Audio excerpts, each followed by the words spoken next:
The year is 1942, a time shrouded not in victory but in profound, terrifying vulnerability for the United States. Just weeks after the attack on Pearl Harbor plunged America into World War II, the nation found itself engaged in a brutal, asymmetric struggle known as the Battle of the Atlantic, a conflict waged right off the shores of its own eastern seaboard. The reality was that America was losing, and losing badly, to an enemy it could neither see nor stop. This crisis was encapsulated by Operation Drumbeat, Paukenschlag, the audacious German campaign launched by Admiral Karl Dönitz. Dönitz, the mastermind of Germany's U-boat fleet, recognized the crippling flaw in American preparedness. The entire eastern coast, from Florida to New York, was utterly defenseless. Coastal cities stubbornly refused to enforce dim-outs or blackouts, leaving the silhouettes of Allied merchant ships clearly visible against the brilliant glow of city lights. Navigational aids remained lit, and coastal patrols were rudimentary, often relying on obsolete biplanes and pleasure craft. It was, as the U-boat crews grimly called it, the second happy time, a period of slaughter where German U-boats sank merchant ships faster than the Allies could possibly replace them. In the first 3 months of 1942, U-boats claimed hundreds of vessels, often within sight of land, turning the Atlantic into a fiery maritime graveyard. The economic lifeline of Great Britain and the entire Allied war effort hung precariously by a thread. The sheer audacity of the German attacks, their proximity to American shores, and the overwhelming failure of the U.S. Navy to immediately contain them fueled a national security panic that reached the highest levels of the Roosevelt administration. The U.S. Navy and the American people needed an immediate, decisive, and terrifying countermeasure. From this atmosphere of desperation and necessity, the seeds of a deeply secret experimental operation were sown. Project LQ. The goal of Project LQ was radical and inherently deceitful, to fight the U-boat on its own terms using deception as the primary weapon. The Navy recognized that conventional anti-submarine warfare, ASW, was too slow and ineffective against the submerged raiders. The solution, harkening back to the desperate tactics of World War I, was the Q-ship, a seemingly innocent merchant vessel secretly armed with high-caliber guns designed to lure a submarine into a surface engagement where the merchant ship, after feigning surrender, could spring the trap. The initial selection for this perilous experiment fell upon the SS Gilliam, a modest, recently completed cargo freighter built in 1941. This vessel was immediately requisitioned by the Navy and covertly converted into a naval vessel, recommissioned as the USS Atik, Auxiliary General Q-ship. The conversion process was a marvel of wartime engineering ingenuity and obsessive secrecy, conducted away from prying eyes in the Philadelphia Navy Yard. Every detail of the ship had to preserve the illusion of a defenseless merchantman. The Atik received a radical surgical reconstruction. Her cargo holds were fitted with massive internal concrete ballast to increase stability and, critically, to protect against a single torpedo strike, giving the crew a fighting chance after the initial blow. The armament was concealed with meticulous care. 4 4-inch guns were mounted on the main deck, hidden behind hinged plates that looked like deck railings or ventilation boxes. 2 3-inch anti-aircraft guns and an array of depth-charge projectors, the ship's true lethal payload, were also cleverly recessed behind false bulkheads and wooden cargo camouflaged as innocuous deck gear. The secret was so tightly held that only the absolute necessity of the war permitted its creation. The existence of the Q-ship program was known only to a handful of high-ranking naval officers, and the crew itself was sworn to secrecy. Command of this dangerous vessel was given to Lieutenant Commander Harry Linwood Hicks, an experienced but relatively young naval officer. Hicks was selected not just for his nautical skill, but for his capacity for absolute discretion and his willingness to embrace a mission where conventional rules of warfare did not apply. Hicks understood the immense weight of the mission. He commanded a ship that was literally a suicide trap, relying entirely on the courage and deception of his crew to survive. The crew of 141 men, a mix of seasoned sailors and fresh Navy recruits, were hand-picked and subjected to an unusual level of training. They had to be proficient in the rapid, coordinated deployment of the hidden guns, the complex mechanics of the depth charge projectors, and, most bizarrely, the theatrical art of the panic party. This crucial deception tactic required a small party of sailors to rush ostentatiously to the lifeboats on being shelled or torpedoed, signaling panic and feigned abandonment to lure the U-boat commander to the surface where the Q-ship's hidden guns could be brought to bear. By March 1942, the USS Atik was ready.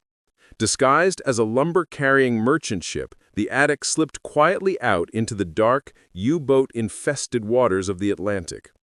She carried not vital war materials, but a cargo of pine lumber, a highly buoyant material which Hicks hoped would add resilience, but which, as history would tragically reveal, also ensured her final, fiery, and complete destruction. The Atik sailed as the ultimate bait, a solitary, vulnerable target in the wide-open expanse of the Battle of the Atlantic, a calculated risk taken out of desperation, innovation, and the high cost of a war America was woefully unprepared to fight on its own doorstep. The year 1942 continued its relentless grind, and for the crew of the converted cargo ship, the USS Atik, the mission had settled into a routine defined by endless vigilance and profound, suffocating secrecy. They sailed as the ultimate bait, a lone, vulnerable target moving through the deep, gray expanse of the Atlantic, right into the most lethal zone of Operation Drumbeat. The Q-ship was outwardly indistinguishable from any other battered merchant vessel, struggling to deliver goods across the U-boat gauntlet. Beneath the grime and the false paint, however, the vessel housed its deadly secrets. 4 concealed 4-inch naval rifles hidden behind flimsy hinged bulkheads, and numerous smaller guns in depth-charge projectors disguised by stacks of deck cargo and false housing. Every member of the crew of 141, led by Lieutenant Commander Harry Linwood Hicks, was acutely aware that their survival hinged entirely on maintaining this elaborate, precarious illusion. The routine was rigorous and tense. Drills were constant, focused on the rapid, coordinated execution of the reveal, the dramatic moment when the ship transitioned from a hapless victim to a lethal hunter. This drill sequence was known to the crew as Battle Station Special, and it had to be performed faster than the U-boat crew could submerge or bring their own heavy deck gun to bear. The critical maneuver in this deception was the panic party. This was a small, highly visible group of sailors whose job, upon being torpedoed or shelled, was to rush conspicuously to the lifeboats, signaling to the attacking German U-boat commander that the Atik was being abandoned in panic. These men, fully prepared to brave the frigid Atlantic waters, were essentially human decoys, drawing the German submarine to the surface so the main guns, manned by the remaining crew concealed on deck, could be unmasked and brought into action. The delay inherent in this maneuver, waiting until the U-boat surfaced to verify the sinking and perhaps engage the crew with its deck gun, was the point of maximum danger for the entire Q-ship operation. The Atik was not carrying vital wartime cargo.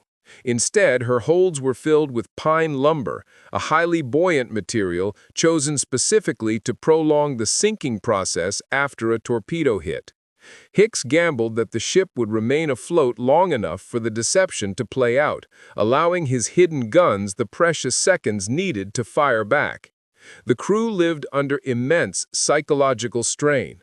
They were denied the protection of convoys, sailing deliberately alone to maximize their allure as an easy kill. Every shadow, every shift in the sea, every faint rumble in the deep was scrutinized, raising the constant fear that the next moment would bring the devastating, inescapable blow of a torpedo.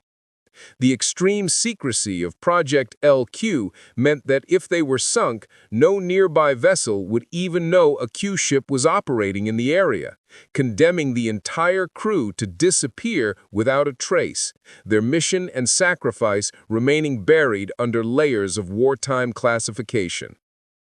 Then, on March 26, 1942, approximately 300 miles off the Virginia coast, the moment they had all trained for arrived. The Atik encountered a wolf in the sheep pen. U-123, commanded by the highly successful and aggressive Kapitän-Leutnant Hartigan. Hartigan was one of the most effective commanders of Operation Drumbeat, a man known for his brutal efficiency and his close-range surface attacks. The 123 spotted the solitary freighter and, seeing an easy target, moved into position. The attack was swift and devastatingly effective. At around 2230 hours, a single German torpedo slammed into the Atik's starboard side. The ship shuddered violently. The lights likely flickered and died, and the explosion sent a torrent of water and debris skyward. Immediately, Lieutenant Commander Hicks gave the order, "Battle Stations Special." The ship began to settle, and the pre-planned deception sprang into action. The panic party executed their roles with desperate theatricality. They rushed onto the deck, made loud, visible motions toward the lifeboats, and successfully launched one or two boats into the cold Atlantic, creating the perfect illusion of a terrified, sinking merchant crew abandoning ship. The rest of the crew, however, remained concealed behind the false bulkheads, the heavy 4-inch guns silently trained on the U-boat's presumed position, waiting for the crucial moment of the reveal. Hicks, watching the drama unfold, gambled everything on the U-boat commander's arrogance and routine. Hartigan, observing the apparent chaos and the lifeboats pulling away, believed he had executed another routine successful sinking. As was common practice during Operation Drumbeat, and eager to conserve his diminishing supply of torpedoes, he decided to surface to confirm the kill and potentially interrogate or finish off the survivors with his deck gun.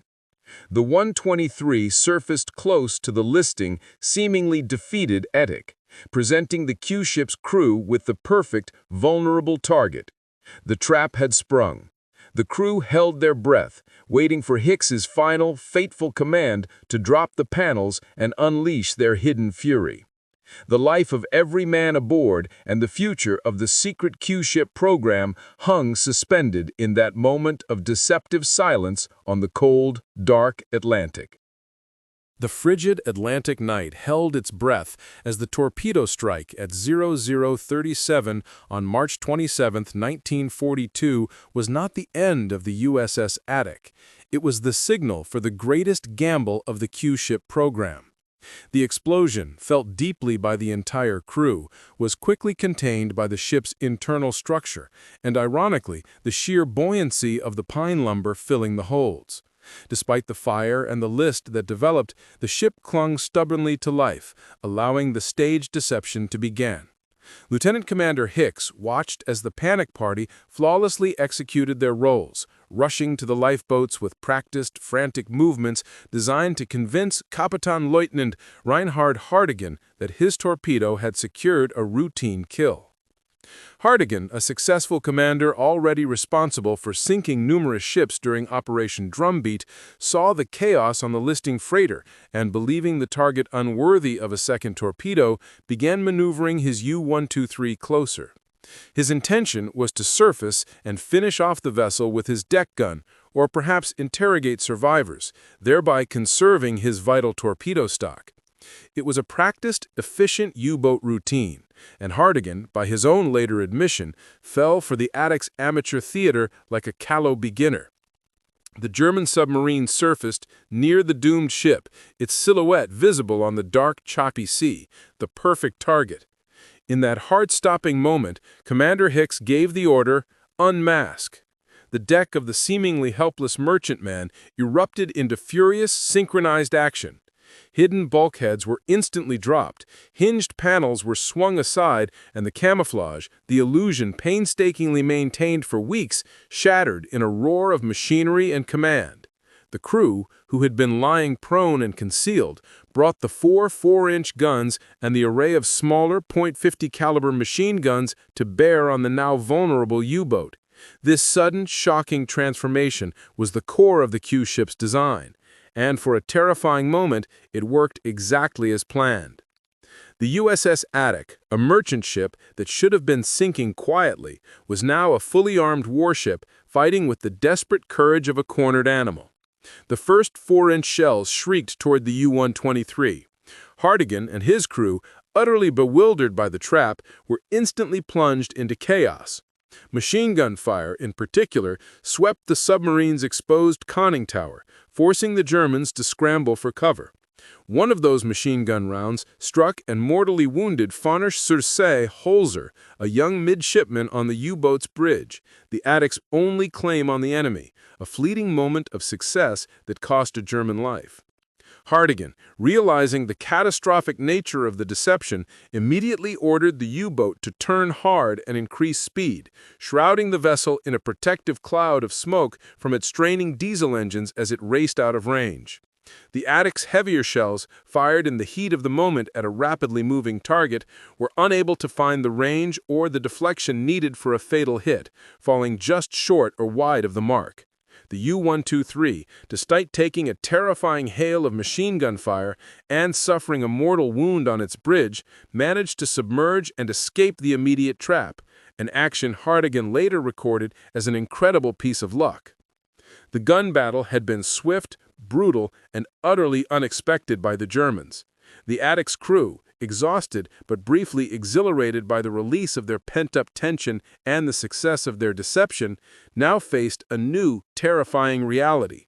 They had wounded the hunter, and the hunter was coming back. Hartigan, furious at being tricked, was not deterred. He submerged U-123 and circled the damaged but still floating Atik.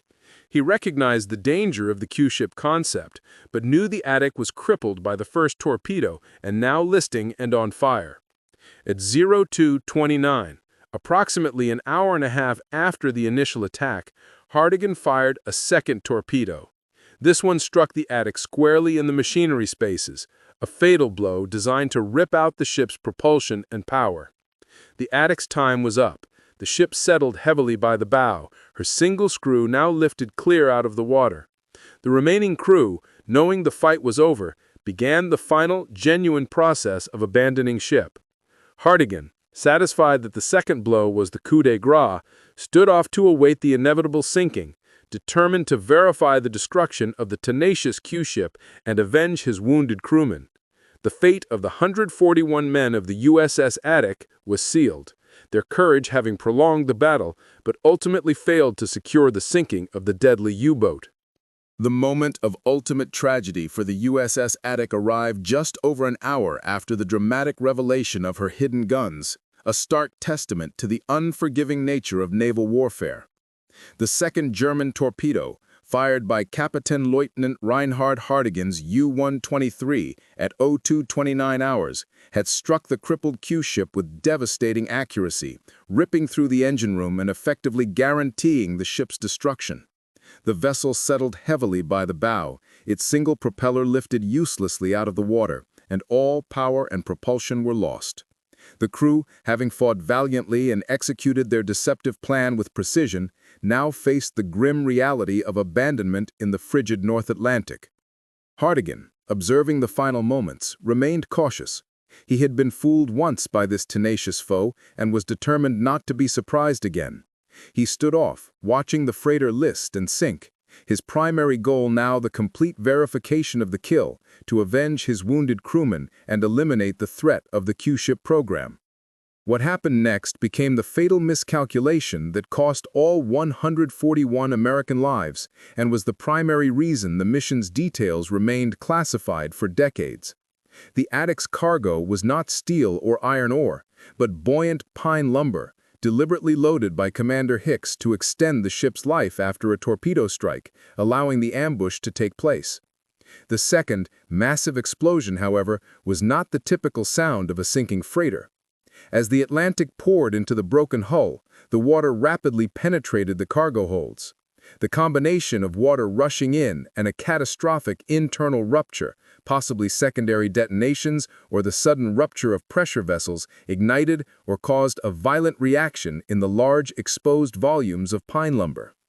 The resulting explosion was massive and total, engulfing the ship in a towering inferno that made immediate rescue or survival impossible. The USS Atik did not merely sink. She was annihilated in a fiery cataclysm. This extreme destruction confirmed to Hartigan that the ship was finally gone. He would later record in his war diary that the ship simply blew up and vanished beneath the waves, leaving behind only debris, oil, and the smell of burning wood and fuel. This unique, spectacular destruction, caused by the very cargo intended to save them, sealed the crew's fate. Hartigan surfaced his submarine one final time, cautiously searched the area to verify that there were no remaining lifeboats or survivors who could report the attack, and then slipped away into the darkness, leaving no evidence of the Q ship's deadly secret.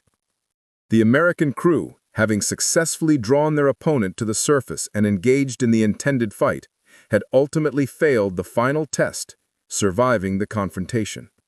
The tragedy was compounded by the fact that the entire mission was classified. The loss of the USS Atik and all 141 souls was immediately marked in official Navy records as missing, presumed lost. No official notification mentioned the Q-ship program, the duel with U-123, or the deliberate act of deception.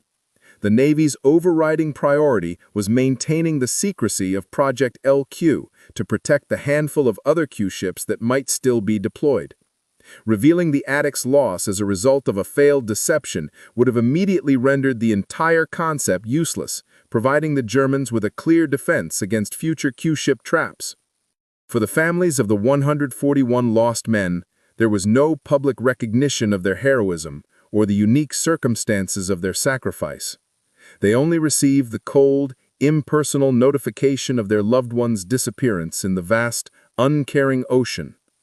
The crew of the USS Atik, who embodied the innovative and desperate tactics of a nation caught flat-footed in the early stages of a world war, became a ghost ship and a forgotten story buried for decades under layers of military classification.